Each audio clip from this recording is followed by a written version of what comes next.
Bismillahirrahmanirrahim. Assalamualaikum warahmatullahi wabarakatuh. Innal hamdalillah nahmaduhu wa nasta'inu wa nastaghfiruh wa na'udzu billahi min shururi anfusina wa min sayyiati a'malina. May yahdihillahu fala mudilla lahu wa may yudlil fala hadiya lahu. Asyhadu an la ilaha illallah wahdahu la syarika lahu wa asyhadu anna Muhammadan abduhu wa rasuluh. Allahumma shalli wa sallim wa barik ala hadza nabiyil karim wa ala alihi wa sahbihi ajmain. Yang saya hormati Bapak Ketua Masjid beserta pengurus, yang saya muliakan alim ulama, tokoh masyarakat, sadik pandai, Bapak Ibu orang tua, hadirin hadirat yang semoga kita semua senantiasa dirahmati oleh Allah. Bersyukur kita kepada Allah kembali mempertemukan kita di bulan Syawal ini. Berharap kita kepada Allah semoga amal ibadah yang kita lakukan diterima oleh Allah dan kita menjadi hamba Allah yang bertakwa. Amin. Berselawat kita kepada Rasulullah SAW dengan ucapan Allahumma sholli ala Muhammad wa ala alihi wasallam. Semoga dengan ringannya lisan kita ini berselawat kita mendapatkan syafaat di akhir kelak. Amin. Hampir di seluruh kitab para ulama itu apabila mereka sebelum menguraikan apa yang mereka tuliskan itu selalu diawali oleh hadis yang sangat masyhur kita dengar, yang pendek yaitu innamal a'malu binniyat. Nah itu rata-rata tuh Pak. Semua mau di kitab Riyadhus Shalihin itu juga yang dimulai itu pasti hadisnya tentang innamal a'malu binniyat. Kalau lengkapnya di situ Pak, dari Amirul Mukminin Abu Hafs Umar bin Khattab, dia berkata, saya mendengar Rasulullah berkata, setiap perbuatan tergantung niatnya, maka akan dibalas berdasarkan apa yang dia niatkan. Siapa yang hijrahnya karena mencari keridhaan Allah dan Rasulnya, maka hijrahnya dapat keridhaan Allah dan Rasulnya. Dan siapa hijrahnya karena dunia yang dikehendakinya atau karena wanita yang ingin dinikahinya, maka hijrahnya akan menilai sebagaimana kepada yang dia niatkan. Itulah pentingnya niat ini. Sholat sebelum subuh 2 rakaat juga, subuh 2 rakaat juga. Yang membedakan niatnya. Nah jadi itulah, jangan dikira ada penting kita berniat itu, karena dia sama Pak. Sholat sebelum subuh 2 rakaat juga, kalau subuh 2 rakaat juga. Itulah yang membedakan niat kita itu. Kemudian ada maksud kata Rasulullah itu hijrah untuk mencari keridhaan Allah itu. Orang misalnya belajar menuntut ilmu, dia ingin kalau dia pintar, dia dapat ijazah, dia bisa cari kerja, maka dia hanya mendapatkan sesuai dengan niatnya. Ijazah dapat, kerja dapat, tapi keberkahan tidak ada. Tapi kalau dia misalnya berniat, aku menuntut ilmu, mencari ilmu, gunanya untuk supaya makin bagus amalan aku, kemudian bermanfaat untuk orang lain, maka dinilailah itu mencari keridhaan Allah. Ibu belajar tahsin, gunanya supaya tepat aku membaca Quran, supaya benar aku membaca Quran, itu bagus. Tapi banyak baca tahsin itu akhirnya suka dengar imam jadinya Pak. Salah imam nih, guru hanya kurang tebal Pak. Itu nanti di itu udah berarti udah ada bagusnya lagi Pak. Jadi itulah pentingnya kita untuk selalu meluruskan niat. Apa kata Imam Al-Ghazali rahimahullah, kita itu jangan seperti di pematang sawah, tergelincir naik balik, tergelincir naik balik. Itulah untuk meluruskan niat. Kemudian lagi Bapak Ibu, jika orang yang bekerja dia mencari uang, aku kerja cari uang terbutuhi kebutuhan istri dan anak aku, maka dia hanya akan mendapatkan niatnya. Tapi kalau dia tahu Pak, aku ini kerja mencari nafkah, niat menjalankan sunnah Rasulullah, karena ini sama nilainya dengan jihad fisabilillah. Ikhlas aku karena Allah, aku bekerja nilainya sama dengan jihad fisabilillah, maka dia mendapatkan pahala jihad fisabilillah. Dosa-dosanya pun diampuni oleh Allah. Karena orang yang bekerja dengan sungguh-sungguh itu sekalipun tidak diawasi oleh pimpinannya, karena dia tahu aku ini sedang berjihad fisabilillah. Aku harus jadi orang amanah, itu yang dianjurkan. Nah, itu baru mendapatkan bukan saja akhirat, dunianya pun jadi besar dapatnya. Orang-orang rajin itu rezekinya beda pasti. Bapak ibu aja punya anak, kalau rajin dia yang belanjanya beda dari yang lain. Itu udah jelas. Dan belum dia meminta, kita udah tahu apa kebutuhannya. Tapi kalau yang satu diminta, dia kerja malas, bantu mama nggak mau. Tapi kalau yang rajin mah beda. Nah, jadi ini ya Bu ya, bahwa setiap amalan yang kita lakukan itu lebih baik kita niatkan.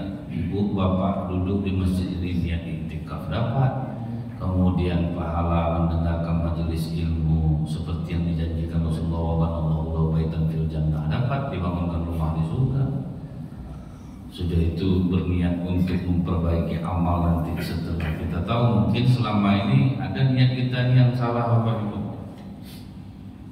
Kita misalnya nih Pak, ada orang niat bagus tapi bermaksiat. Niat bagus bermaksiat itu Pak, contohnya dia mencuri, merampok, tapi digunakannya untuk membantu fakir miskin. Nah, kalau dalam film-film bilang Robin Hood nih Pak, dirampoknya orang kaya, kemudian uangnya disedekahkan kepada orang miskin. Niat bagus, tapi tetap maksiat. Dan kita banyak melakukan hal ini. Saya duduk sama pengusaha dalam mobil, nelfon orang, Pak Haji, saya kirim gambar permata di WA itu, store sama saya bersih 80 juta aja, terserah Pak Haji berapa mau jual. Ke tepi dia dulu,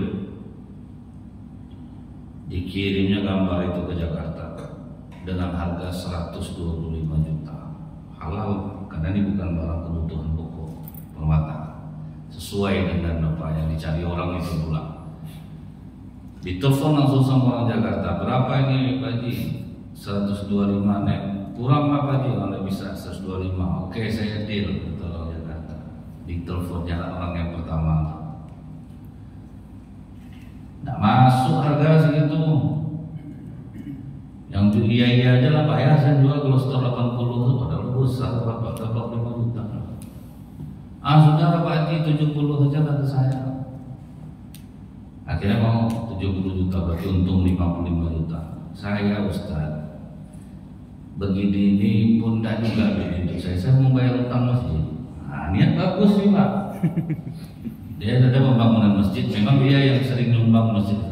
Niat bagus tapi maksiat. Itu maksudnya tuh. Jadi jangan kita sampai berbuat niat baik tapi dengan cara maksiat. Pengalaman di beberapa masjid Bu ya, ada masjid yang melaksanakan puasa sunnah. Sudah itu ada kotak infak untuk puasa sunnah. Karena orang udah tahu yang sering berbuka tuh orang nggak puasa, rupanya pagi ngopi dia Pak. Karena dia tahu udah siramas, jadi donatur tahu, nggak mau lagi donatur nyumbang nasi, tentu sering minus kotak itu. Setiap Jumat diumumkan lah karena kota infak di Ramadan puasa sunnah kita tekor, maka kita meminjam duit masjid untuk itu.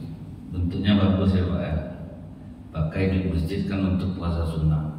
Akhirnya dampaknya apa? Efeknya orang tidak mau lagi nyumbang untuk masjid. Jadi memindah-mindahkan uang aja ngeri. Pakai uang anak yatim dulu bayarkan ke sini, nggak bisa. Jangan ganggu itu.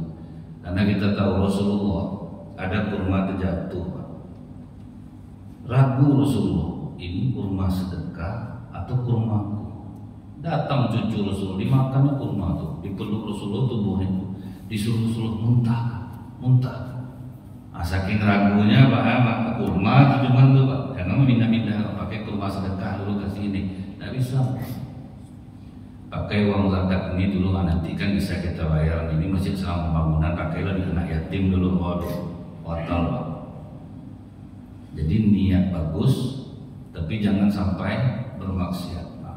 Dia harus lurus tuh. Kemudian ada yang niat ini karena ketaatan. Kalau orang ikhlas dia menyumbang 10 juta ke masjid, maka ini dinilai ketaatan. Nah, jadi niatnya ya, ini karena ketaatan kepada Allah, 10 juta itu yang bisa diganti Allah 700 kali lipat. Tapi kalau sempat dia ria, nah, jadi karena diumumkan nyumbang, Pak. Kalau tidak diumumkan tidak pernah nyumbang. Nah, itu yang susah tuh ya. Jadi dia taat tetapi bisa kena ria. Karena ada dalam hadis Rasulullah dihadapkan orang-orang kaya yang dermawan di dunia ini, Pak, yang rajin-rajin nyumbang. Ini surga untuk kalian, kata Allah. Ditengokkan Allah surga kepada orang-orang dermawan itu. Dengan amal apa kalian mendapatkan surga ini? Oh, kami menyumbang ya Allah ke masjid. Apapun kebaikan di masjid itu kami nyumbang ya Allah. Semua kami lakukan karena Engkau ya Allah. Kata Allah, bohong. Kalian rajin menyumbang supaya kalian disebut orang yang dermawan. Dan kalian sudah mendapatkan pujian itu di dunia. Sekarang silakan masuk ke dalam neraka. Akhirnya niat udah bagus nih nyumbang untuk masjid, udah taat nih, tapi mau masuk ya. Kadang dia habis nyumbang di masjid tuh tiap Jumat tuh disuruh ditanyanya anaknya, Pak, anak pulang Jumat ada diumumkan sumbangan mama 20.000. 20.000. Jangan coba nak diumumkan. Ada orang sampai diantarkan masyarakat tikar yang disumbangannya, Pak, ditarik orang habis Jumat diantar orang oleh rumah. Risau lah orang nengok dia. Jadi ada orang niat taat tetapi dibarengi dengan riya. Maka ragam lagi. Jadi tadi ada maksiat, ada taat, kemudian ada yang mubah. Mubah ini misalnya, Pak, bapak ibu tidur malam. Kalau niat hanya istirahat, maka hanya akan mendapatkan istirahat. Kalau niat kita untuk menyegarkan tubuh, nanti bangun tahajud dan ngantuk, itu baru nilainya gimana. Jadi memang kita ini disuruh banyak-banyak niat-niat baik itu. Jadi kalau kita niat baik, Allah tahu kemana arah niat kita itu. Betul dan kita lakukan atau tidak. Dia kadang ada orang berniat, aku udah terniat aku mau nolong, tapi tidak pernah nolong, Pak. Nah, dia tahu dia niat itu bagus gitu. Kalau orang niat baik kan dicatat bahwa 1, kalau dilakukan kan 10. Sibuk berniat aja, tapi tidak pernah nolong orang. Orang cerita sama dia lapar, mereka lapar kufar, payah betul sekarang pencarian nambang. Itulah minta tolong sama siapa, minta tolong dekat, minta tolonglah kau kepada Allah. Orang jelas lapar di depan mata. Minta tolong kepada Allah bawa sholat duha agak 12 rakaat. Tegaknya aja tak lurus lagi, dulu orang lapar di depan matanya. Aku tuh tahu masa kakak nak nolong kan ada teniat ngomong itu, cuman belum lagi. Ternyata dan saya suruh dia beramal dulu, orang jelas ditakut suruh beramal. Nah jadi itu ya Bu ya, jangan sampai kita itu ini melakukan sesuatu tidak kita niatkan dan tidak kita lakukan. Nah kalau bisa terniat aku puasa Syawal, pokoknya udah dilakukan. Jadi sambil melakukan niat dia dilakukan dia dapat aku pahala sama dengan pahala setahun penuh. Kan transisi kita dibuatnya Pak. Nah, ini kadang Bu ya, kita itu puasa Syawal sudah tuh kita upload di media sosial gitu kan. Hari pertama ya guys puasa Syawal. Saya langsung nih guys, begitu Ramadan Syawal hari pertama, hari kedua saya langsung. Dan tadi ibu nggak sempat sahur loh guys. Aku cerita kenapa ada sempat lapar. Hanya makan kacang tojin 5 biji. Air beberapa tuh. Bersebut semua. Jadi kalau untuk puasa 6 tuh ya, kalau untuk di sini itu yang paling ikhlas melakukannya itu ya di Bangkinang lah, karena itu memang rutinitas. Nah, kalau kita kan ada rutinitas itu. Jadi asal cerita di masjid dulu udah mulai puasa. Belum lagi kan aku udah 3. Nah begitu lah. Jadi ini jadinya apa namanya salah niat jadinya. Jadi hati-hati nih Pak, jaga niat, jaga amalan. Nah kemudian Pak, sebetulnya hadis ini ashabul hurufnya itu kenapa dia akhirnya itu yang dikatakan Rasulullah pas orang mau hijrah ke Madinah, ada laki-laki ini Bu, dia mau hijrah itu karena ada wanita yang dia cintai berhijrah, namanya Ummu Qais.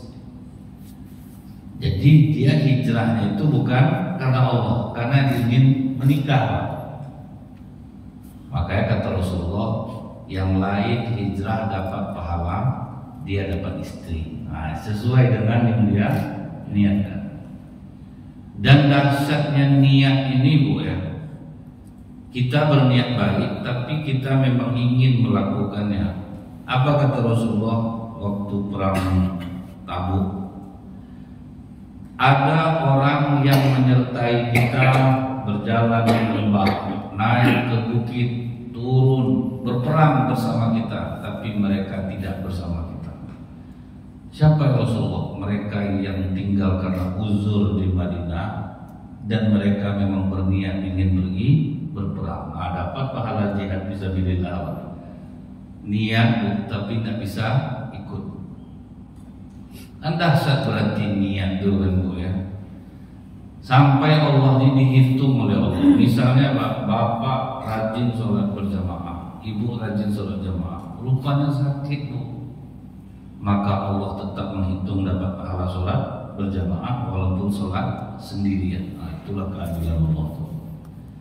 Bapak ibu rajin puasa sunat, rupanya sakit, maka tetap dihitung Allah melaksanakan puasa sunat Senin Kamis. Itulah dahsyatnya keadilan Allah kepada hamba-hambanya yang beriman. Jadi dia tidak ikut perang Pak, tapi tetap terhitung ikut perang. Dan ini terjadi kepada Utsman bin Affan radhiyallahu anhu, menantu Rasulullah sendiri. Utsman bin Affan itu dia itu terbunuh karena fitnah. Jadi kalau kita kena fitnah Bapak Ibu, tidak usah banyak ngomongin, pasrah aja lagi. Karena susah, fitnah itu dia seolah-olah nyata, tidak bisa kita ngelak.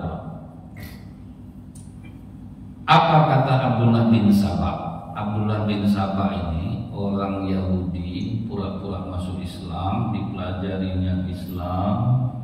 Setelah dia pandai, Pak, orang udah yakin dengan ketaatan dia, mulailah dia menggoreng isu untuk orang memusuhi Utsman. Apa yang diisukannya Bu? Utsman itu tidak ikut perang Badar, tapi kok tercatat sebagai ahli Badar. Ini kan kebohongan publik. Itu yang digorengnya Pak. Apakah itu benar? Benar. Waktu Utsman di demo itu ya Bu ya, kau melakukan kebohongan, kau tidak ikut perang Badar, tapi kau tercatat sebagai ahli Badar. Percuma kau ini sahabat Rasulullah tapi menipu. Dijelaskan oleh Utsman, sewaktu perang Badar akan berlangsung, aku sudah berniat ingin pergi ikut berperang. Tapi di saat yang sama, istriku Ruqayyah, putri Rasulullah SAW, dalam keadaan sakit. Aku diperintahkan oleh Rasulullah, rawat istrimu Utsman. Kau tetap tercatat sebagai ahli Badar. Karena memang niatnya mau pergi. Istri sakit, anak Rasulullah disuruh Rasulullah jaga. Salahkah aku menuruti perintah Rasulullah? Baru terdiam orang, akan macam betul fitnahnya tuh Pak. Jadi kalau kena fitnah itu susah Pak, karena memang jelas Pak. Saya ingat saya Bu ya, baru 2 hari saya di LW, umroh saya langsung curiga masa saya. Habis di LPM nampaknya itu 2 hari. Nggak bisa ngomong Pak, diam aja. Tidak lama sudah tuh pulang umroh beli mobil Bu, wah habis nih. Masyarakat lah namanya Pak kan. Tinggal nanya aja, pergilah dulu lagi ke sama. Nah itu caranya Pak, tak usah diklarifikasi, itu ngomong energi itu Pak. Ya kalau tidak adalah masyarakat itu musim tidak enak hidup tuh. Memang kita butuh orang musim tuh. Karena dari mereka kita bisa tahu kekurangan kita. Nah, itu gunanya ada orang-orang yang tidak suka sama kita tuh. Orang yang memusuhi kita itu kan memikirkan kita 24 jam, Pak. Jadi dia tahu detail buruk kita tuh. Tak tidur dia malam mikirin kita tuh. Kita tidur bersungkur, Pak. Dia tidak bisa tidur mikirkan kita, mencari celah-celah keburukan kita. Jadi memang Utsman kena fitnah dan fitnah itu benar. Tapi ceritanya Utsman menjaga istrinya karena niat dia memang ingin berperang, maka terhitunglah dia tetap sebagai ahli Badar. Ada orang susah, memang ibu tadinya betul mau nyumbang. Itu sudah terhitung oleh Allah, walaupun kita tidak mampu. Besok di akhirat kata Rasulullah, ada orang kaya sama orang miskin, surganya sama. Jadi dialog orang miskin sama orang kaya. Kata orang kaya ini, setahu aku di dunia aku yang sering bersedekah sama kau. Kok bisa surga kita sama? Di dunia orang kaya ini tetangganya miskin ini, dia yang selalu membantu tetangganya miskin ini. Tapi kok surganya sama? Jawaban orang miskin ini, setiap kali kau ngasih aku pun berniat. Andaikan aku dikasih rezeki seperti kau, aku akan melakukan hal yang sama. Gara-gara niat aja bisa sama surga. Cuma ingat itu, niat itu memang betul-betul ingin kita lakukan. Itu Allah yang tahu, Pak. Orang tidak tahu. Memang kita ingin lakukan. Macam kami ini ceramah niat. Kalau hanya untuk mendapatkan amplop lah kami dapat, Pak. Tapi kalau niat ingin men-sharing ilmu, memberikan ilmu supaya sama-sama bagus amalan kita, baru dapat amplop, dapat pahala dapat. Cuma kalau pahala ceramahnya rasanya tidak ada lagi, karena dari tukar pakai amplop rata-rata. Itu yang sulit itu, Pak. Meluruskan niat itu, Bu, ya. Meluruskan niat itu sulit. Kadang kita menang, kadang kita kalah. Di saat iman kuat, diundang orang, tak pernah kita mikir masalah itu. Tapi di saat ada iman kita lemah, itu jadi pikiran, itu jadi pertimbangan. Bisa Ustaz ke masjid kami, Ustaz sekian kami kasih. Ini masjid ini kurang 200 daripada ini, cuman aja. Gara-gara 200 itu bisa lo pindah. Itulah ngerinya ya, Bu, ya. Ujian kita ini kadang bisa melarikan niatnya dia. Kadang yang diingat apa tuh, ustadz-ustadz yang di pedalaman yang kadang hanya makan daun, makan itu bisa membuat semangat. Karena saya ingat, Bu, ya, yang membuat kadang kita kuat itu untuk kemana-mana itu tanpa memperhitungkan angka.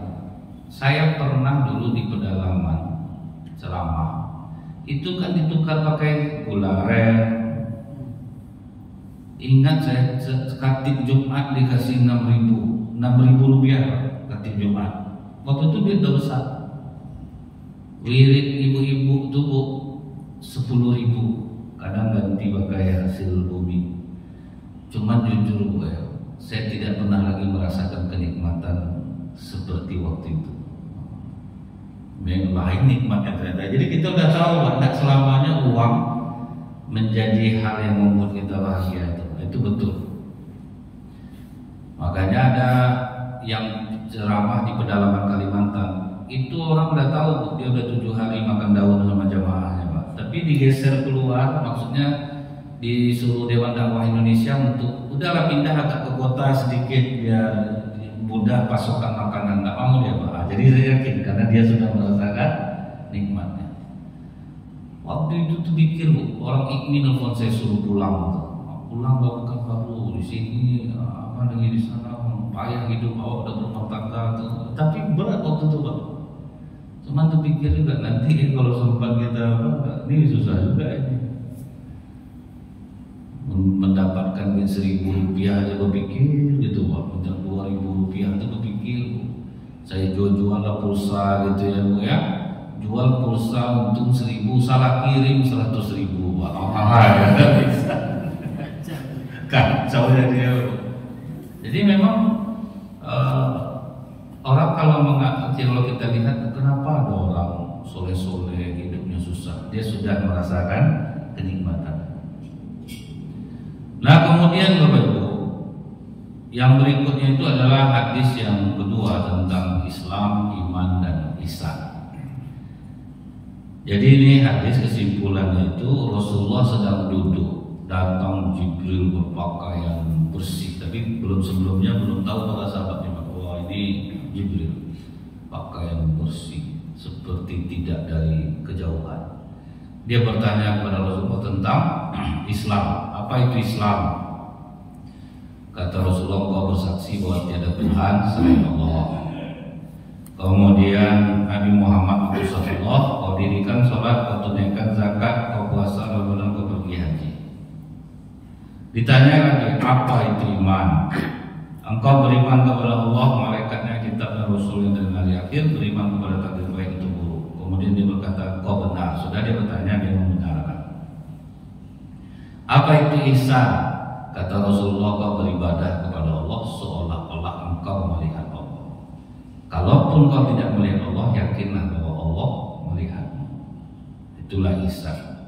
Setelah dia pergi, baru sahabat bertanya, siapa dia ya Rasulullah? Dia itu Jibril. Sebelum pergi, malaikat Jibril sempat bertanya, apa tanda hari kiamat?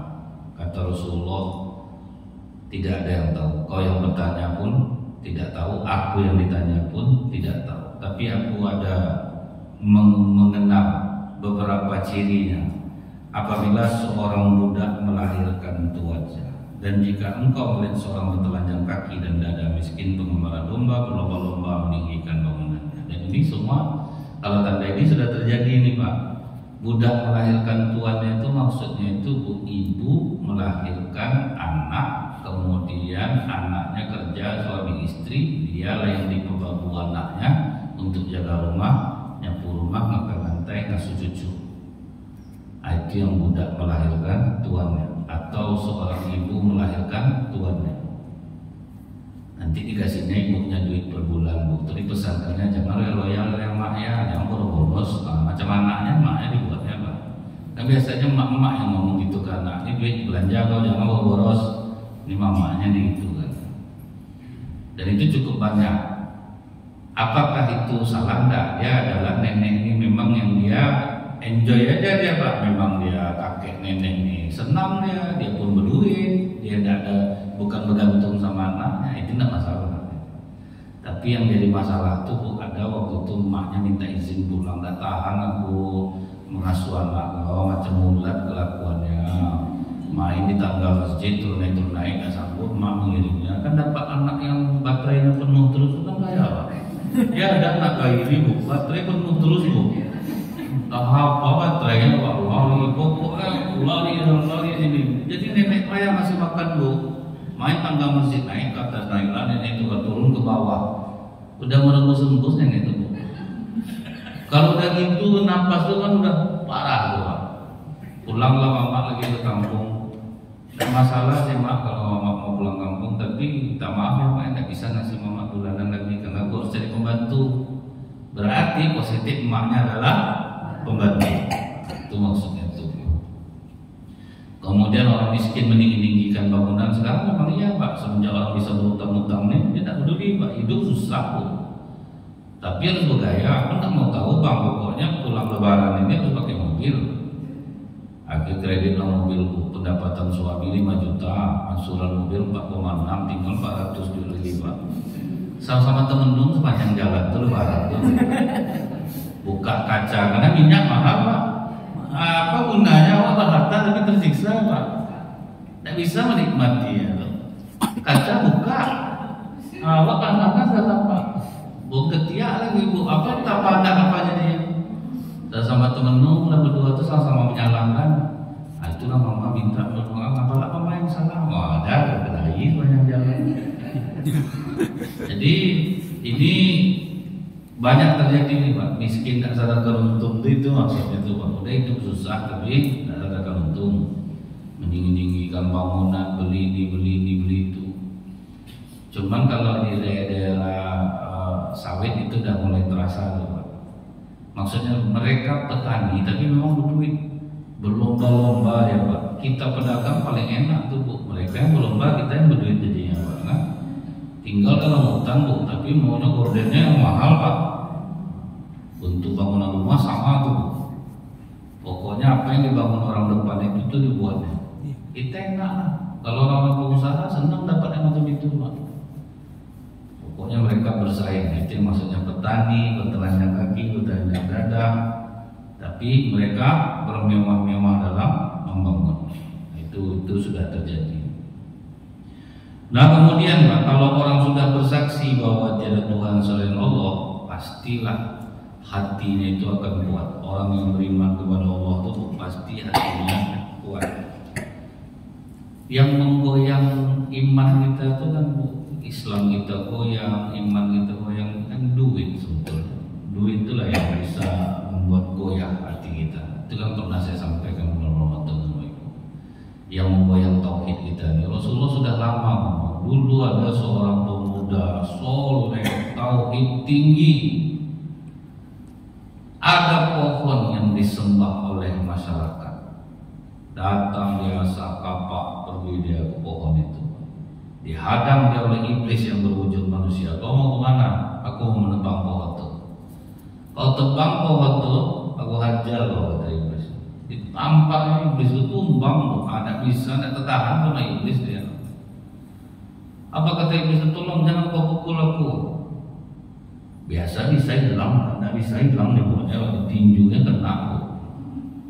Biasanya kalau ditinju kan pindah dia ke belakang, kalau di film-film lah kita tengok itu. Maka kadang ingat saya kawan saya kalau sama orang Ustaz takut saya Ustaz. Tapi kalau sama antum Ustaz dipukul lepas pindah dia di belakang itu. Kadang dia sering nonton film mungkin lah. Disangka ya sama macam film itu. Ini betul-betul tidak bisa ngelak iblis loh yang ditinju ini. Apa kata iblis itu? Kalau kau tidak memukul aku berjanji setiap kau bangun pagi kau akan menemukan koin emas di bawah tempat tidur. Goyang. Nah jadi ditebangnya pohon itu, pulang dia ke rumah. Paginya dia bangun dapat koin emas. Wah betul rupanya. Hari kedua dapat koin emas. Hari ketiga tidak ada lagi koin emas. Dia bawa yang kapaknya. Kau nak tepat janji, aku tebang pohon itu. Langsung ditampar oleh iblis. Dia lah yang terkapar. Kenapa kau begitu kuat? Waktu kau pergi pertama kali itu niatmu karena Allah. Jangankan aku, langit dan bumi pun tidak akan mampu menahanmu saat itu. Tapi sekarang kau mau menebang pohon itu karena kau tidak menemukan lagi uang koin emas di bawah bangunan. Jadi orang ibu-ibu itu Pak ya kan ada kebahagiaan biasa Pak. Antara kita bentuknya dia orang jujur, orang baik Pak ya. Padahal kan ada kebahagiaan Pak. Kalau kebahagiaan dia Pak, enggak. Duit itu susah. Ada istri ngamuk-ngamuk dia suaminya pulang dia ngomong kurang ajar abang ya. Aku telepon tak abang angkat, aku WA checklist, aku video call abang lecek-lecek. Suami macam apa kau ni? Aku nak ngomong di abang lagi. Suami kurang ajar, kau nak berubah lakukan kau. Dibuka suami dompet tu. Tak mahu abang tadi di kantor ada bos, orang sedang rapat, tak bisa angkat. Di rezeki itu ada. Cemas ada bang.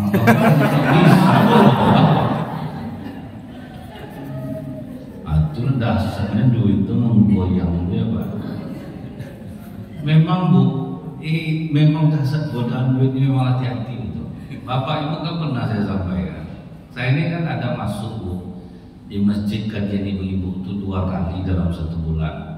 Rabu ganjil, Rabu pertama sama Rabu ketiga. Tahun kemarin itu kan banyak caleg yang memanfaatkan kajian itu Pak untuk menyampaikan visi dan misinya. Menurut saya tidak ada masalah. Kalau tidak, siapa mana pula masyarakat mau tahu visi misinya Pak. Nanti saya dikasih tahu sama ketua masjid itu Bu, Ustaz ada caleg dia mau menyampaikan visi dan misinya, minta waktunya Ustaz ya. Tidak apa-apa Bu, tidak apa-apa, silakan aja. Saya merasa terbantu sebut nanti ceramah saya tinggal 5 menit Pak. Kan beruntung saya Pak. Ceramah singkat, amplop besar bukan, tidak ada masalah aja. Sampaikan oleh ibu itu. Pertama ibu-ibu itu bukan nampak sama saya muka ini kan dibuka nih Bu ya. Saya duduk sini. Ibu-ibu, insya Allah saya akan maju tahun depan. Pertama memang ibu tuh tidak ada yang ngajukan dia Pak. Saya datang kemari juga sambil membawa ada sembako ibu-ibu yang ada 5 kilogram beras, ada 2 liter minyak, ada gula, ada telur 1 papan, ada indomie 1 papan. Baru berubah wajah ibu-ibu itu, baru menengok ke dia semuanya senyum Pak. Nampak perubahan itu dari depan tuh. Udah dicatat namanya kan Bu Emma, udah Bu, ada koordinatornya Bu Emma namanya Pak. Diturunkanlah sembako. Apakah ibu-ibu sudi mendukung saya? Iya Bu, kami milih ibu lah pokoknya. Tolong ajarkan Bu cara mencoblosnya. Dia dalam senang lagi Bu caleg ini. Rabu ketiga saya ceramah lagi masuk dari partai lain Pak, caleg lain. Saya tahun depan akan maju ibu-ibu. Saya ingin dukungan dari ibu-ibu semua. Saya kemari selain ibu-ibu udah punya seragam belum? Saya ada bawa bahan, nanti tolong diukur ya Bu ya, nanti ada tukang ukur yang datang kemari. Udah dikumpulkan namanya Bu Rita. Nah Bu Rita lah nih Pak, ini famili Bu Rita tadi Bu Emma. Habis itu nanti selain seragam ini ibu saya juga membawa sembako. Dedi tolong diambil di mobil ibu. Sopirnya Dedi ibu. Ambil. Selain sembako dan seragam ini ibu-ibu, saya minta maaf, bukan saya maksud menjengkelkan ibu-ibu. Saya masing-masing ibu-ibu akan mendapatkan 200.000 rupiah. Apakah ibu bilang, oh iya Bu, pokok kami milih ibu. Saya di depan temenung saya Pak, memang dasar duit ibu mengubah orang. Adalah ibu-ibu yang baik Bu, Kak boleh gitu Kak. Itu kan kemarin memilih itu anak kamu nak di 200 sama seragam. Bukan lagi lah dia masalah. Jadi memang mempertahankan bentuknya rukun Islam itu mudah Pak.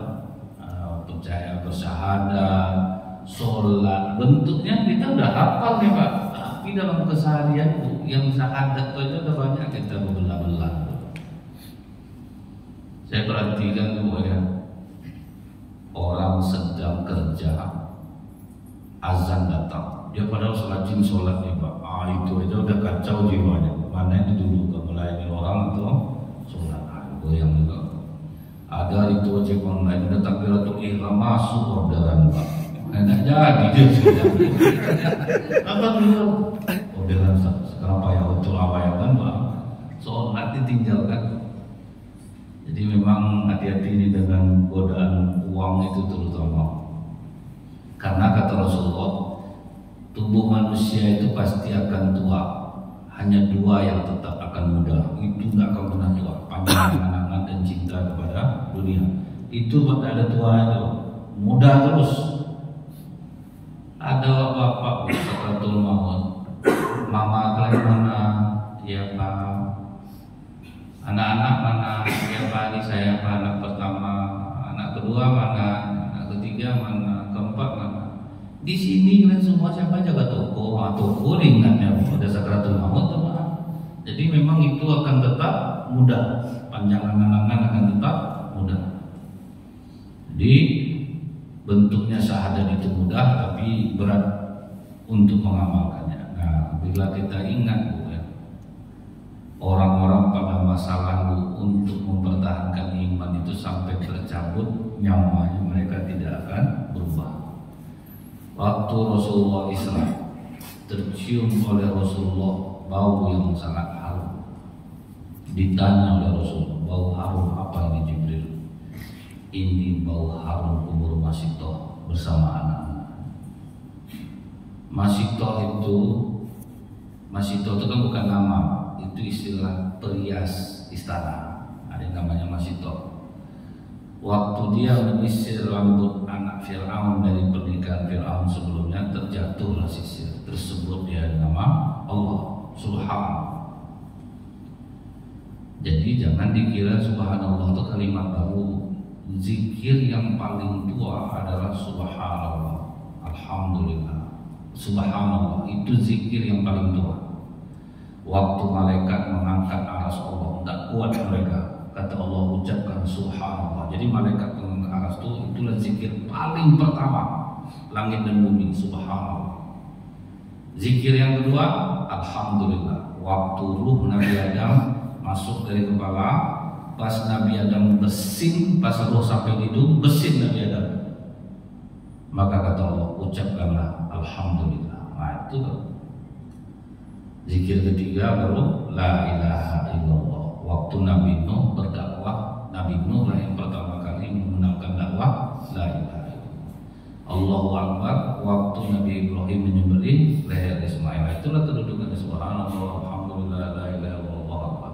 Diceritakan malaikat Jibril kepada Rasulullah tambah la haula wala quwwata illa billah. Jadi komplit zikir tuh Pak.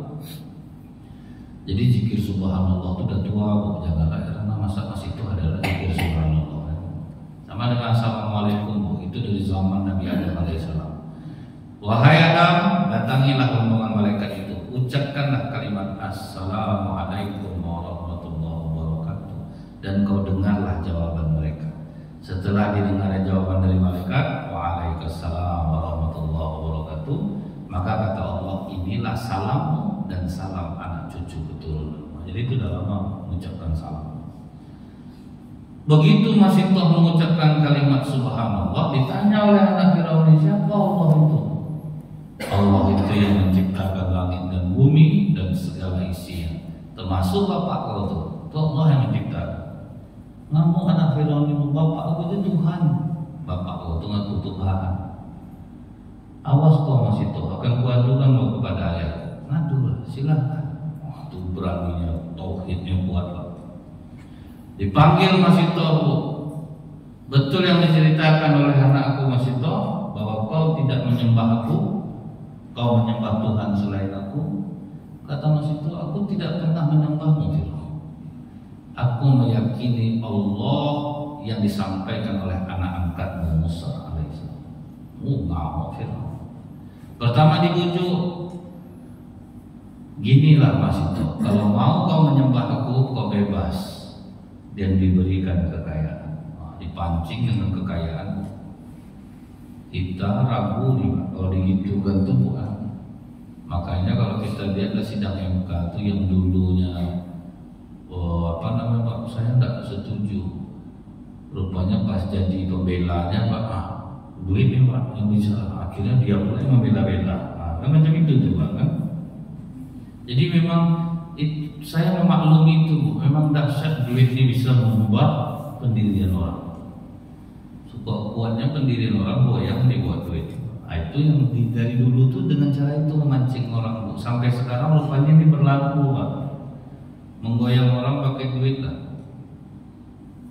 Misalnya nih gue ya, kita kalau ke hari raya itu Pak ya, rumah siapa kita duluan? Pasti anak-anak dulu dicarinya yang kasta tertinggi di antara adik-beradik mamanya itu Pak. Ke rumah ibu ini kan kita dulu karena amplop lumayan Pak, ampaunya tuh Pak.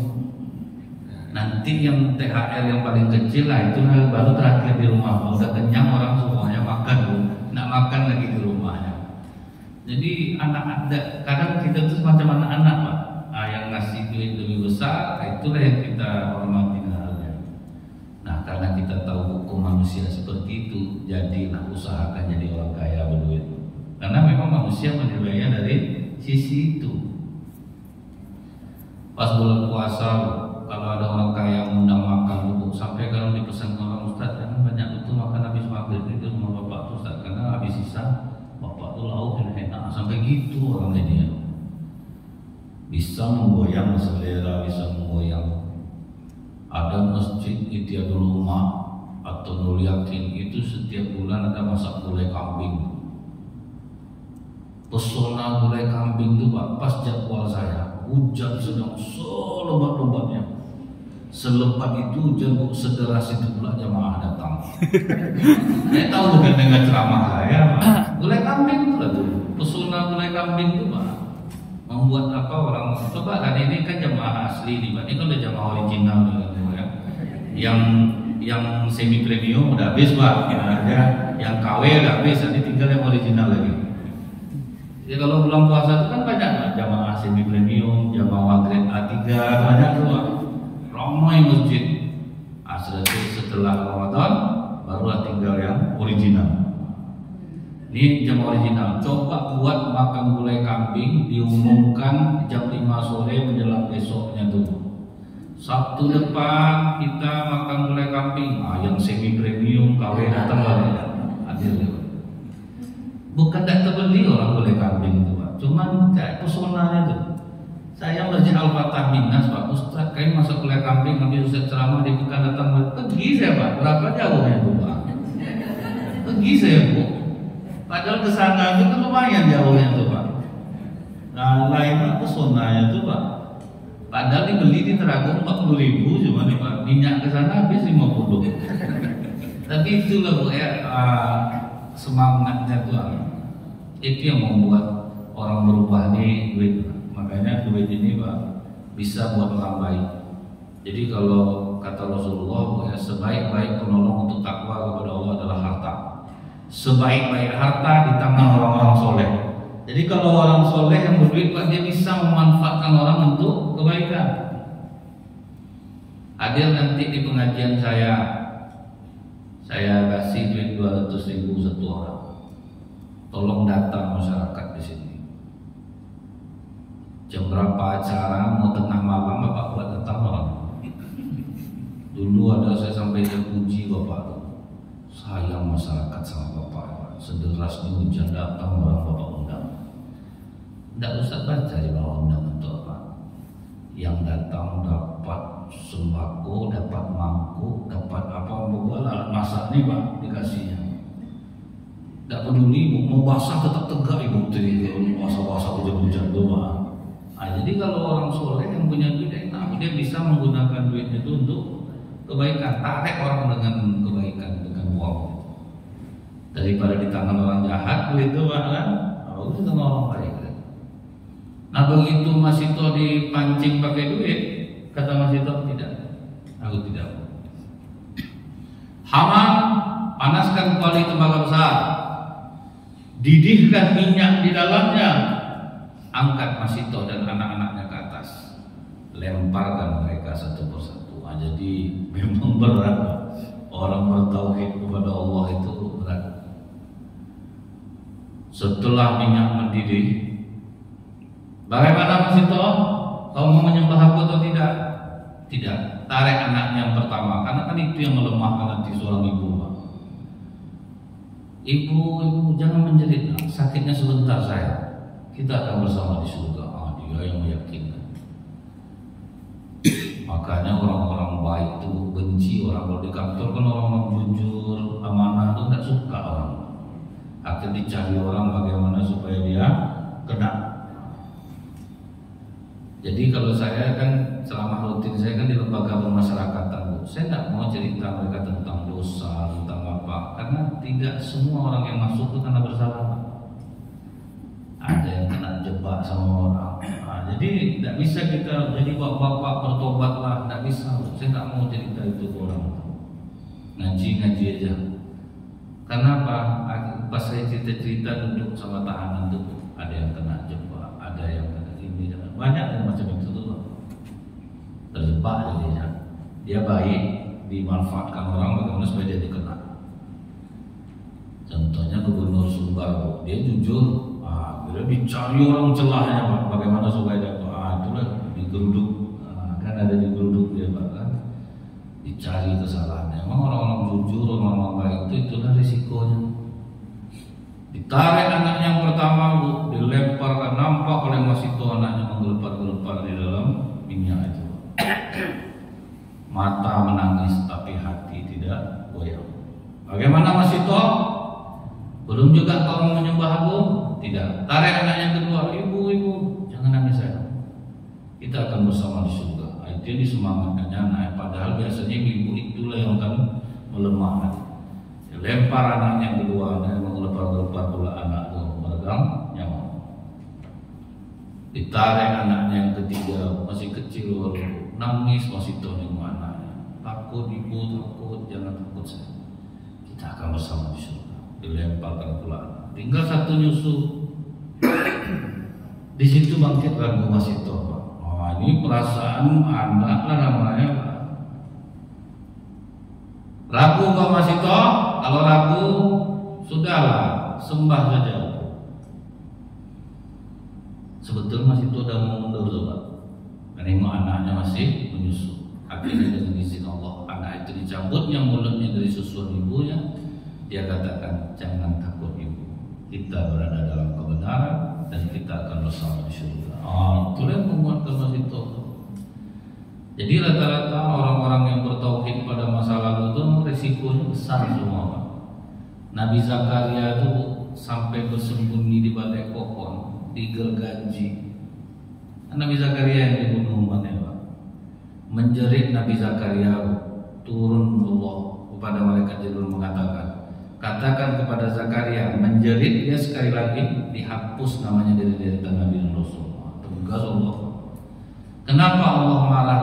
Dia lari dan menganggap pohon itu bisa melindungi dia. Itu yang membuat Allah marah. Masuk Nabi Zakaria ke dalam pohon itu. Iblis menyampaikan kepada orang-orang kafir, dia sembunyi balik pohon. Nah, karena Nabi Zakaria menjerit itu tidak boleh, kata Allah, jangan menjerit. Ya, itulah ditahannya, di akhirnya digergaji oleh umat. Jadi ibu baik, jujur, lebih baik punya usaha sendiri loh. Jangan kerja sama orang. Karena kalau kerja sama orang jujur ini kan benci orang. Balik duit harus dikasih. Nah sementara nih balik duit kadang 2.500, 5.000. Harus jujur. Nah itu kan berat tuh. Datang orang yang kerja nih, yang bagian keuangan tuh, mana balik duit 5.000, yang 2.500. 2.500 dihitung-hitung juga santai, tidak bisa. Yang namanya pemasukan pengeluaran. Akhirnya benci orang sama yang nyatanya jadinya, Pak. Macam di pom bensin gitu, ya bisa nggak dikasih apa beli struknya, kan banyak orang beli struk tuh, Pak, supaya dia ngambil keuntungan untuk dia. Itu banyak tuh rupanya dijual sama orang pom bensin, Pak. Nah, jadi kalau ada orang minta, kan kadang kita ngisi kan kita nggak pakai struk, nanti struk itu dikumpulin. Akhirnya datanglah orang ya macam mana lagi, kalau nggak gini mainnya Ustaz nggak berduit kita. Ya udah jelas kerja di sana sekian gajinya, carilah gaji yang besar. Itu gitu seharusnya, Pak ya. Daripada kita berbuat salah seperti itu. Kalau nggak sanggup, lah misalnya Bu, ada kades, udah 12 tahun jadi kepala desa, Pak. Rumah nggak ada, sepeda motor nggak terbeli, jadi tetap plat merah tuh, Pak, pakai rumah dinas dia. Diwawancara sama orang. 12 tahun Bapak jadi kades, masa nggak terbeli rumah? Nggak tahu kamu gaji saya berapa? Dari mana saya dengan gaji saya bisa beli rumah? Itu baru. Jadi kalau orang sudah benar itu, Pak ya, dia santai aja, Bu. Jadi jangan ibu kira semua ASN itu tak jujur. Ada mereka itu memang cinta dengan pekerjaan itu. Begaji tak masalah sama dia. 12 tahun jadi kades, ada yang udah guru itu aja lagi kurang. Ada kemarin yang viral itu, Pak, guru di daerah Malang apa Semarang itu. Ongkosnya pergi ngajar, pulang balik 50.000 sehari, gaji 300.000 sebulan, Pak. Jadi bagaimana Bapak menutupinya? Jadi pulang saya ngajar, saya cari kayu di hutan, saya jual untuk ongkos saya besok. Gaji 300, pengeluarannya 50 satu hari. Akhirnya viral, Bapak tuh. Sampai Kapolsek ngasih dia kondom dirancang untuk sanggup masuk hutan. Banyaklah berdatangan sumbang orang. Jadi orang-orang yang mencintai pekerjaan itu, Bu, dia tidak memikirkan lagi masalah uang. Kemana aja dia akan dia datangi. Nah, jadi itulah konsekuensi orang yang bertauhid kepada Allah itu, Bapak Ibu. Jadi memang berat. Kemudian ada hadis dari Abdullah bin Umar bin Khattab, dia berkata, aku mendengar Rasulullah Islam dibangun atas 5 perkara. Ini kembali diulang di hadis ketiga ini. Bersaksi bahwa tiada ilah berhak disembah selain Allah, Muhammad utusan Allah, menegakkan salat, menunaikan zakat, melaksanakan haji dan puasa Ramadan. Jadi ini, Pak, ini mengingatkan lagi, Bu, tentang kuatnya iman seorang wanita di zaman Rasulullah SAW. Yang pertama kali mati syahid dalam Islam ini bukan laki-laki, tapi perempuan, namanya Sumayyah binti Kabab. Sumayyah binti Kabab itu, Bu ya, nama suaminya Yasir, nama anaknya Ammar. Dipaksa oleh tuannya Kau tinggalkan agama Muhammad ini. Kalau kau tinggalkan agama Muhammad, selamat kau. Dia tetap bilang Allahu Ahad. Dicambuk sejadi-jadinya sampai bosan orang mencambuknya, tetap nggak berubah. Saking bencinya tuannya tuh ya, digantung dia di kayu, Pak. Ditusuk kemaluannya sampai ke tengkuknya. Nah, itulah dia mempertahankan iman. Habis itu yang kedua baru suaminya, mau kau masuk Islam atau enggak? Mau kau tinggalkan Islam atau enggak? Enggak mau, dipukul, dicambuk. Tetap dia Allahu Ahad. Mati pula lah si Yasir ini. Tinggal anaknya satu lagi, Ammar namanya. Ammar itu disiksa, ditarik. Rasulullah melihatnya, Pak. Tapi waktu itu Islam Rasulullah cuma bersabarlah wahai keluarga Yasir. Cuma itu kata Rasulullah. Karena akan masuk surga. Ammar ini udah luka-luka badannya, direndam dalam air asam. Saat dia tidak sadar itulah tersebut dia Tuhan aku Lata, Uzza, tersebut jadi apa? Selamatlah dia, Bu.